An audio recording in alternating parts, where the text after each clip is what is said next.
الله الرحمن الرحيم الحمد لله رب العالمين والصلاة والسلام على رسول الله وعلى آله وصحبه أجمعين رب اشرح لي صدري ويسر لي أمري واحلل عقدة من لساني يفقهوا قولي. Today is an Aqeedah talk. I will talk a little bit off from the main subject that we were discussing, which was, we were going to talk about today the Quran being the word of Allah Azza wa Jal, and Muhammad Sallallahu Alaihi Wasallam is the messenger of Allah, the proof for that. But of course, when we are learning the Aqeedah, the purpose of learning the Aqeedah is not just we are here just to think from the aspect of that intellectually we are convinced with this Aqeedah. We are already Muslims, alhamdulillah, but we are learning it in a more detailed way. But today, because of the situation, what's going on in the world, and even in Chicagoland, we can see that now. It is important for us to discuss that aspect of that situation with respect to the Aqeedah. I am not going away from the Aqeedah aspect of it, because for us, it's, everything emanates from the Aqeedah of Islam. La ilaha illallah Muhammad Rasulullah. Everything is connected. Hence, when we are learning the Aqeedah, we should remember that why we are learning the Aqeedah, because it is everything in our life is connected to this Aqeedah of La ilaha illallah Muhammad Rasulullah. Hence, because the situation has come up, that I think it's important to have at least our understanding of the situation, what's happening in Gaza today, or past 10 days or so, and what does Islam say about it? A lot of us, unfortunately, we take this thing and somehow we think of it as if this is the situation, this is only the issue of Gaza or Palestine or Raqqa and so on. First, actually, I have given this kind of a talk somewhere else a long time ago, so I have taken some of the things and inshallah try to connect. Number one thing, a lot of us actually when they see this Dome of the Rock, the Masjid al-Saqqa, and they think of it as if this is the Masjid al-Aqsa. I want to make sure that this is not the Masjid al-Aqsa. Masjid al-Aqsa is the one which is shown in that picture number, the number 2, which is from this side, bottom left. So that's really the Masjid al-Aqsa is. And there's the Masjid al-Aqsa, actually this is made up of multiple masajid. This area that we talk about, it's not only one masjid there. Hence you find sometimes people talk about there are imams of the way saying masjid, multiple people are saying there are multiple masajids over there. But anyways, when we talk about Masjid al-Aqsa, when we talk about Palestine, we cannot disconnect this from our iman, our aqeedah. When Muhammad sallallahu alayhi wasallam was taken from Masjid al-Haram to Masjid al-Aqsa, on a sacred journey, a miraculous journey that Muhammad sallallahu alayhi wasallam went through. Allah subhanahu wa ta'ala says, Subhanalladhi asra bi'abdihi laylan min al-Masjid al-Haram ila al-Masjid al-Aqsa. Allah subhanahu wa ta'ala is reminding us, and this journey that Muhammad sallallahu alayhi wasallam went through from Masjid al-Haram to Masjid al-Aqsa was at the time one of the darkest times in the history of Islam, the da'wah of Rasulullah sallallahu alayhi wasallam. Rasulullah sallallahu alayhi wasallam was just, in fact, he just passed through the time, a year of Aam al-Huzn, or the year of grief, and when Rasulullah sallallahu alayhi wasallam lost his beloved wife Khadija radiallahu anha, she passed away, and his uncle Abu Talib, one of the strongest supporters of Rasulullah sallallahu alaihi wasallam, even though he did not accept Islam. But what we see is Abu Talib was one of the biggest supporters of Rasulullah sallallahu alaihi wasallam, and Rasulullah was going through this year of grief because one, his uncle passed away, his wife passed away, and his uncle, who he really wanted him to accept Islam, but he did not at the end. But so that was a sad thing for Muhammad sallallahu alaihi wasallam. And then we see the kuffar of Makkah, they became very harsh. The situation for the Muslims became harsher after these two personalities left this dunya. Now, Allah subhanahu wa ta'ala only, when He talks about that, and I will just talk very briefly about this journey as well, and then we'll come back to what is happening in Gaza as well. Now, so this was a miraculous journey, number one thing. And Allah subhanahu wa ta'ala not only talks about this journey, but also Allah subhanahu wa ta'ala talks about الَّذِي بَارَكْنَا حَوْلَهُ. Allah has blessed not only the Masjid al-Aqsa, but also the surrounding of it. Allah is saying, we are the one who blessed It is the Masjid al-Aqsa and the surrounding of it. حوله. And نُرِيَ مِنْ آيَاتِنَا, and Muhammad sallallahu alayhi wa sallam was shown the signs of Allah Azza wa Jal on this journey. And then we are aware of it. This is the same masjid that is part of the three masajid for Allah subhanahu wa ta'ala has allowed to make a journey to. Masjid al-Aqsa, Masjid Nabawi, and the Masjid al-Aqsa. These are the three masajid which is allowed in Islam that we are supposed to make the journey for. Now, having said that, now when we talk about the Isra and Miraj, maybe you guys have seen or you guys have read about the journey that Rasulullah sallallahu alaihi wasallam made. And on this journey, when he was taken from within the part of the night of this miraculous journey, that he was taken from Masjid al-Aqsa, Masjid al-Haram to Masjid al-Aqsa, which is like the flight time is hour and 52 minutes nowadays, about over 1,000 kilometers of a distance that was covered in part of the night. We're not talking about there were airplanes or anything like that. This is what makes it miraculous that the Rasulullah visited that time and came back, and he talked about many things that he went through. Now, that includes that Rasulullah was taken on a buraq from Masjid Haram to Masjid Al-Aqsa, and then from there he was ascended to the heavens. As the hadith talks about, on the first heaven he met Adam alayhi salatu wasalam.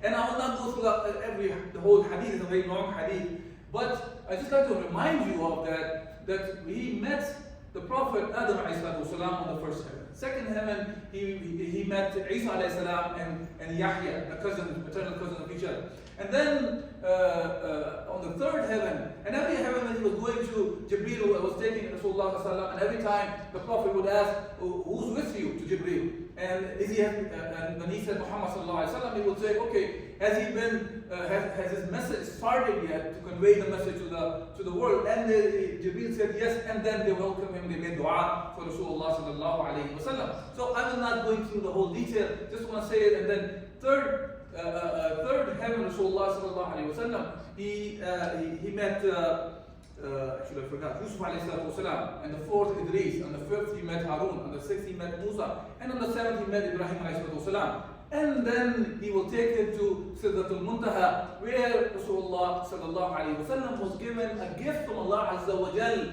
of 50 prayers. And then we know the story of it, that he came back to Musa, and Musa asked, will you give him anything from Allah subhanahu wa ta'ala? He mentioned about 50 prayers, and he said, that will be too tough for your ummah. So you go back to Allah subhanahu wa ta'ala and ask for some reduction. And every time that he went back, 5 of the prayers were reduced. And then he came back to Musa, and Musa said again to Rasulullah, that's too much for you. And it keep going back and forth. Every time the 5 of the prayers were reduced until it became 5. And Rasulullah sallallahu alayhi wa sallam, he said that Musa, we still want him to go back. And Rasulullah said he's too shy to go back to Allah subhanahu wa ta'ala. And Allah subhanahu wa ta'ala made it that, okay, every prayer is equal to 10 prayers. At the ajr, when it comes to reward. And hence those 5 prayers will be equivalent to as far as the ajr goes of the 50 prayers. So that's as far as this goes. And Rasulullah sallallahu alaihi wasallam, during this journey, he came across many signs from Allah Azza wa Jalla, including he met different angels, he met different prophets, he was shown people how they were punished in the hellfire. He met the guardian angel of the hell, Malik over there, and he met he saw some of the places of the Jannah as well, including the place of Bilal radiallahu anhu, and he saw Musa alayhi salatu wasalam praying in his grave, standing in his grave praying. And there are many different things as the hadith of Rasulullah sallallahu alaihi wasallam mentioned. And I can just show you some of the hadith. This is the hadith I believe Bukhari or Muslim mentioned. At the end I have where it's from. But after Sidratul Muntaha, he was given the prayers. This is actually from Muslim. And then he was, as I said, hadith talks about that how the people who were backbiters, the one who was slanderers, how they will be punished on the day of judgment. And as I said, that Rasulullah saw Musa alayhi salam praying in his grave. This is during the Isra wal Miraj as well. He was shown the place for Bilal radiallahu anhu in the Jannah. And he was even shown the Dajjal, Isa and Musa in real life. Now, after that, Rasulullah sallallahu alayhi wa sallam, as I said, I have taken a lot of stuff up just to show, I just want to show the importance of Masjid al-Aqsa and the surroundings. When I'm saying surroundings, it is the land, it is the Ard al-Mubarakah, this is the blessed land of Palestine we are discussing here. Now, Rasulullah sallallahu alayhi wa sallam, he came back when he came back from the heavens to Masjid al-Aqsa. Here, he led, it's a very special and amazing incident that happened now. All the prophets from Adam والسلام, until Muhammad ﷺ were present. And Rasulullah ﷺ, he led the prayers to all the Anbiya. So Rasulullah was Imam al-Anbiya now here. He's the one who led the prayer for all the Anbiya. And as the scholar talked about that, this leading the prayer is not only leading the prayer in the sense, it's a symbolic way of showing that previous prophets were sent and now their time was over and now Muhammad ﷺ is the one who's supposed to be leading the mankind. He is the leader. As another hadith also mentioned, when Umar al-Khattab, when he was reading some of the pages of the Torah and Rasulullah ﷺ said to Umar al-Khattab that if even my brother Musa would have been today here, he would have followed me. He would have followed me, meaning Muhammad ﷺ. So all those books that revealed to previous prophets, now they are abrogated by the message that was given to Muhammad ﷺ in the shape of the Quran and the Sunnah of Rasulullah ﷺ. So now, when we talk about that, Rasulullah ﷺ is not the one who was able to open the land of Masjid al-Aqsa, the land of Palestine. It happened later on. But this thing about Islam is the one that has taken over now, running the affairs of the world, because Allah subhanahu wa ta'ala has sent Muhammad sallallahu alayhi wa sallam as the last messenger. So this has to be understood, that when we are talking about Palestine, this is something that is connected to our Aqeedah, that Allah Azza wa Jalla is the one who mentioned this land as the sacred land for us, as the blessed land for us. It is not the issue of to think of it as a Palestinian. Think of it this way. And actually, Muhammad ﷺ was not really a Palestinian, was he? We know that he's not from the land of Palestine. We know that Umar ibn Khattab, Abu Bakr, and all the Sahaba that we talk about who participated in liberating Palestine at that time, they were not Palestinians. From the perspective of that, they were Meccans, or some of them from Medina probably, or the one from Jazirah al-Arab, but they were not Palestinians. So when we talk about the issue of Masjid al-Aqsa, or the land of Palestine, it is not the issue of Gaza, or the people who are in Al-Quds, or the people who are in Palestine, or the people who call themselves Arab. This is the issue of Islam. This is the issue for the Muslims. It's not the issue for anything but that. Okay. Now, going back to the subject, and inshallah I'll connect it back to the Gazan issue also. When we talk about this journey of Rasulullah sallallahu alaihi wasallam, people rejected Rasulullah. They denied what Muhammad sallallahu alaihi wasallam did was whether it was something really happened or not. And as I said, this was in a very difficult situation. This journey or miraculous journey happened. Okay. Now Muhammad sallallahu alaihi wasallam, when he came back, he was, as a matter of the hadith talks about, he was very anxious to disclose this. But when Allah is saying that this verse is revealed, Subhanallah, Asra bi'abdihi laylan min al-masjid al-haram ila al-masjid al-aqsa, that this verse has to be recited in front of the people. This has to be disclosed. It's not that Rasulullah keep this journey and these verses somewhere else. No, it has to be disclosed to the people. So the kuffar of the Makkah, they started making fun of Muhammad sallallahu alaihi wasallam, especially Abu Jahl. When it was disclosed to Abu Jahl, Rasulullah mentioned to him that what happened. He said, and he said, are you going to say this in front of the rest of the people as well? Because he was alone at that time. Rasulullah said yes. So he started calling everybody. And when Rasulullah sallallahu alaihi wasallam, he started mentioning about his journey and what he saw, they started ridiculing Muhammad sallallahu alaihi wasallam. They were making fun of him. They're holding their heads like this and laughing at him. And then this news about Al-Isra wal-Mi'raj, when there was disclosed to Abu Bakr as-Siddiq radiallahu anhu, as the reports talk about in many books of the Ahadith, that says that some people from Quraysh, they went to Abu Bakr and they said to Abu Bakr that, Ya Abu Bakr, this is what your Sahib is talking about now. In the part of the night, he went to Jerusalem and he came back from there from Masjid al-Aqsa. And the response of Abu Bakr was, because he has not met Rasulullah about this issue yet. He has not heard it from him. And his response was, did Muhammad say this? And when they said yes, then he said, I believe. Abu Bakr's response was that Muhammad said this, then he believed in this. And he said, I actually believe in more than that. That the news comes to Muhammad from heavens, and that is much farther than we're talking about, is going to a person coming back. Now, at the same time, there were Muslims who rejected this message, they rejected this miraculous journey, who were believers at that time, and they actually did the kufr. And they left Islam. This is Ibn Kathir mentioned in his tafsir of the surah, and he mentions that there were people who left Islam and their ending was with Abu Jahl on the day of the Battle of Badr. So now the question that comes into our mind should be that, number one, when we talk about solutions that Allah Azza wa Jal gives about problems like this, what's happening in Gaza, do we believe that the solution Allah has given is the right solution? Or we become like this? No, the situation is very difficult today. Hence, let's not talk about what Allah subhanahu wa ta'ala has said. Or it doesn't seem possible for me, this thing would happen. No, look at the miraculous journey that we talk about. There were people who denied, who were Muslims in the time of Rasulullah sallallahu alaihi wasallam. What were their ending? On the other hand, Abu Bakr became a Siddiq because of approving, because of testifying whatever Muhammad sallallahu alaihi wasallam said is true. It is the haqq. So our solutions, when we talk about even the issue of Gaza, they have to come from Islam. We are believers, we are Muslims, not only about the Gaza issue, not about the Palestine issue, not about but the whole world issue we talk about. We understand as Muslims.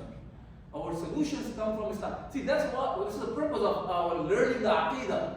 Purpose of learning the Aqeedah is not that I can go out and I can really rebuttal with the people who do not believe in Muslims, so I can just go and prove it to them only. No, it's not only that. Yes, we should be doing that. Yes, we should be carrying the Aqeedah of Islam to the non-believers to bring them to Islam. But understand what is the purpose of it afterwards. Aqeedah gives us a comprehensive way of life. When we say that this La ilaha illallah Muhammad Rasulullah is a comprehensive solution for the questions that we ask, where we came from, what happened after we died, and what is the purpose of life, that is inclusive of our political lives as well. It's not just about the spirituality that I can believe in Allah, now I can pray with the khushu' and khudu'. Yes, we are supposed to do all this. This is part of us that we have to pray to Allah Azza wa Jalla. We have to do the ibadat. But at the same time, Islam also gives us all our life affairs, including the mu'amalat, that includes the siyasiyya aspect of also the political aspect of our life as well. So now, when we talk about this issue of Gaza, keeping that in mind, Allah subhanahu wa ta'ala is the one who took Muhammad sallallahu alaihi wasallam to the journey of Al-Isra wal-Mi'raj, to Masjid al-Aqsa, and that land was referred as the blessed land by Allah subhanahu wa ta'ala. And then after that, this land, even though it was not under Islam in the time of Muhammad sallallahu alaihi wasallam, it was under the Romans at that time. But at the time of Ghazwat al-Khandaq, or the Ahzab, which is referred as the Battle of Trenches, the time that was very difficult for Muhammad sallallahu alaihi wasallam and the Sahaba. As Quran talks about in a manner that their hearts were coming to their throats. This is how tough the situation was. And the munafiqeen were coming out and they were telling the Muslims, we should retreat. We should give up, give in, save our lives. And Allah Azza wa Jal is reminding us that لَقَدْ كَانَ لَكُمْ رَسُولُ اللَّهِ يُسْوَةٌ حَسَنَةٌ. Subhanallah, this verse that the Rasulullah life is the best example for us has been used many, many times. I know I grew up with hearing this verse in all the contexts, but most of the time, whenever people say, the best example in the life of Muhammad sallallahu alaihi wasallam, the picture comes to the mind is a guy is walking around with the miswak stick, or have a long beard, or have how high the pants should be, or how low the pants should be. This is normally we think of when we talk about the uswa hasan, unfortunately. Because that has been installed in our minds this way. We only think of, by the way, not to take away, I'm not trying to, by any sense, to ridicule this idea of using the miswak or be careful about the clothes we wear and the beard size and all those things. This is all good. But let's not think of it, Islam is only this. Islam is more than that. When we say uswa hasana, Muhammad sallallahu is the best example. It should be taken in every aspect of it. Every aspect of it. Not just isolate the life of Muhammad sallallahu to those things. So now, when we go back to the issue of the Gaza, for example, yes, we all cry about this issue, one time or other. And then we hear about the young kid, 6-year-old, there.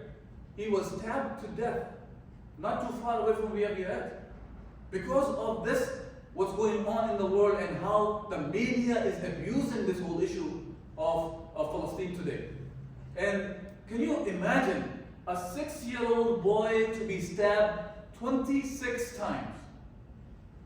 I have my own kids. I have seen my kids growing up. They're not 6-year-old anymore, but I have seen them growing up, how small and how weak they can be when they're 6 years old. Even to find 26 spots to stab them, la hawla wa la quwwata illa billah. This is heartbreaking to even hear about this. And we understand as Muslims, it's not only the issue of the life of the Muslims, we know that. It's not the issue of the life of the husband. As Muslim, we understand that any life, any human life, if the blood is his or her blood is unjustly spilled or killed, it is as if the whole mankind have been killed. We know that saving a life is as if saving the whole mankind. These are our principles as Muslims. We know that. And look how we have been treated. But the thing is, many a time, we hear this thing as if this issue was happening in Gaza is the issue of Gazans. And then we try to say that, oh no, this is the issue of Palestinians. Or it's the issue of Arabs. Is that the case? Is this the reality? If that would have been the reality, think of this way. Muhammad sallallahu alayhi wa sallam, when he's talking about in Battle of Khandaq, when they were trying to break a stone, the Sahaba were not able to break it, and then he took, what is it called, the thing that you break it with? Pickets. Yes, fine. I'll take that. So when he hit that, a spark came out. He did it 3 times. One of the spark went in the direction of Yemen, one went into the direction of Persia, one into the direction of Romans. And each spark was a symbol of that Islam will spread to these places. The glad tidings was given at the time that was one of the darkest times for the Muslims.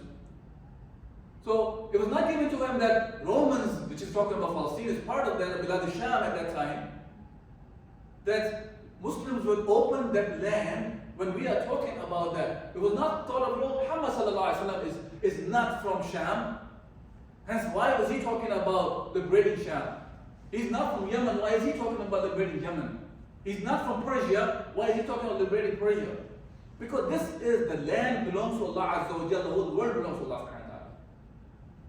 So now here, even after Muhammad sallallahu alaihi wasallam passed away, Abu Bakr Siddiq radiallahu anhu is the one who starts sending armies towards Jerusalem. And the armies were there when he passed away. The siege of Al-Quds was going on. Khalid bin Walid was there.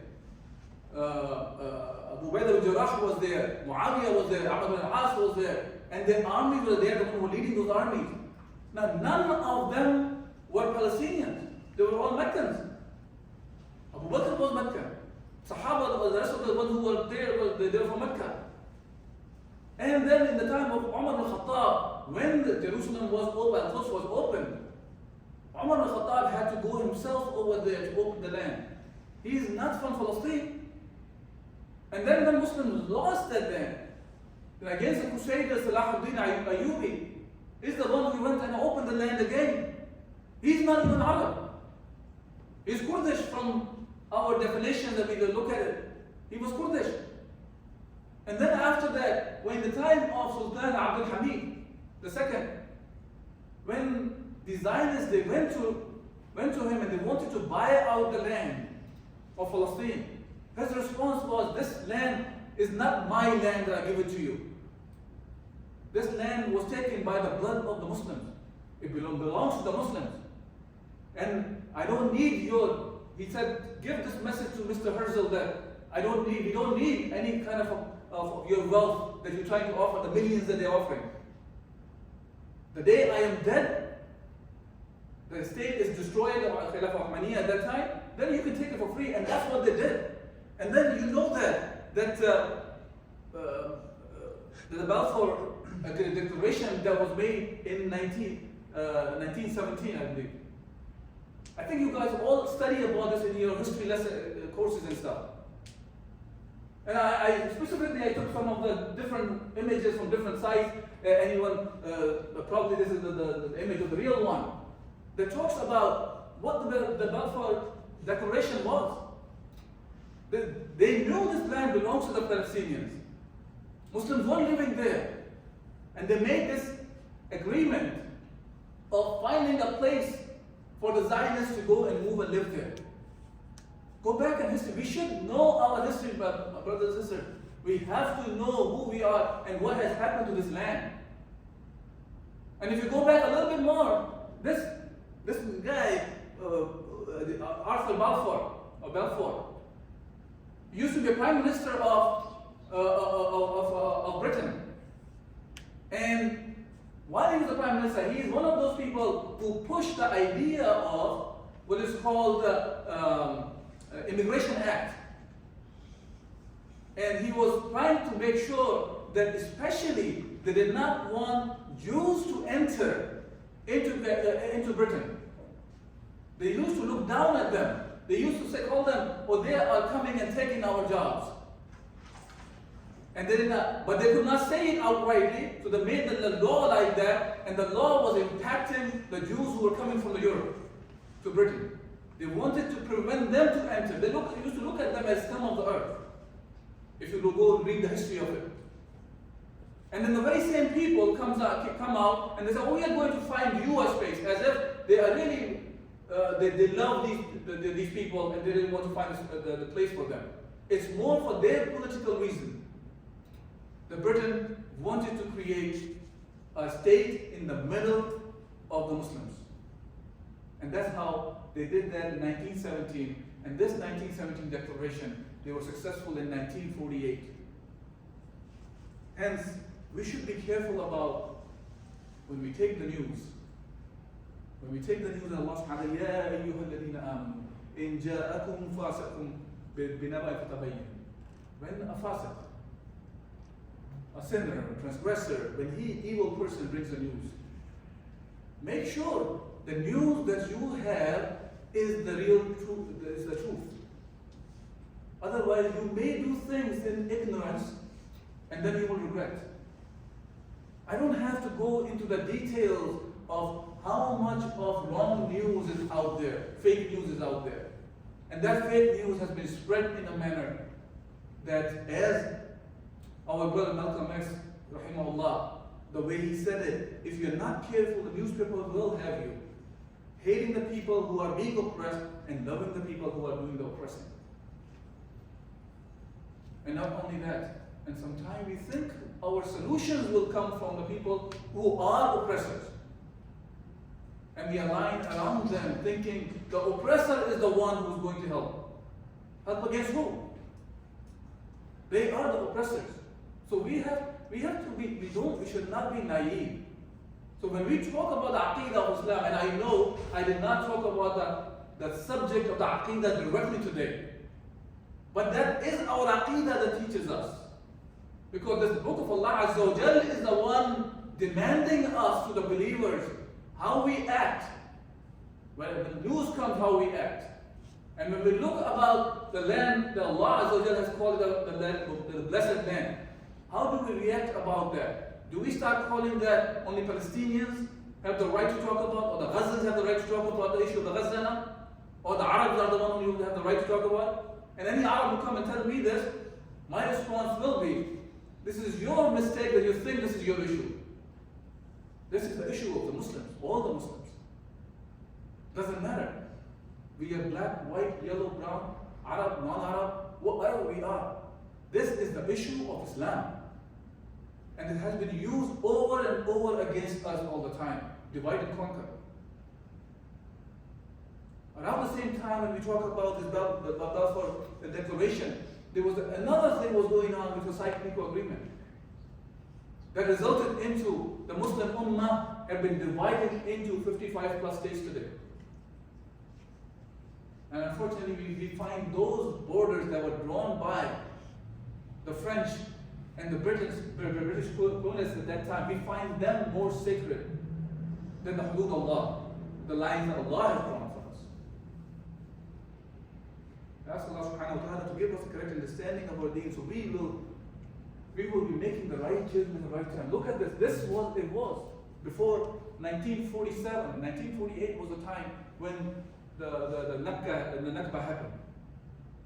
Look at the population of the Muslims in Palestine. And then after the partition plan kicked in, how they drove the Muslims out. And I'm not even going into those numbers of how many Muslims became refugees. They killed, they were raped. And they talk about the children, unfortunately the fake news that came out about whatever is happening in Palestine today. This is on a daily basis is happening in the blessed land against the Muslims. And now this is today the situation of the Muslims on all this green, which is owned by the Muslims. And actually, it's probably also have changed further now, because this is a little bit of an older of an image. Now, I just like to remind when we talk about the solutions, and we'll go in more detail of it, but to understand that when we go back to Islam and what we see what solution Allah Azza wa Jalla presents, do we look at those solutions as far-fetched, not to work for, or too difficult, hence we will not look into them, or hence we will look for some different solutions that Allah has given us? Or are we the one who believe that whatever Allah has promised, it will happen? Are we the one who will act like Abu Bakr Siddiq radiallahu anh, when he was told about Al-Isra wa Mi'raj, and he believed in whatever Muhammad sallallahu alaihi wasallam said? Or are we the one who will be denying it because people may not like us, or it's too much for pressure?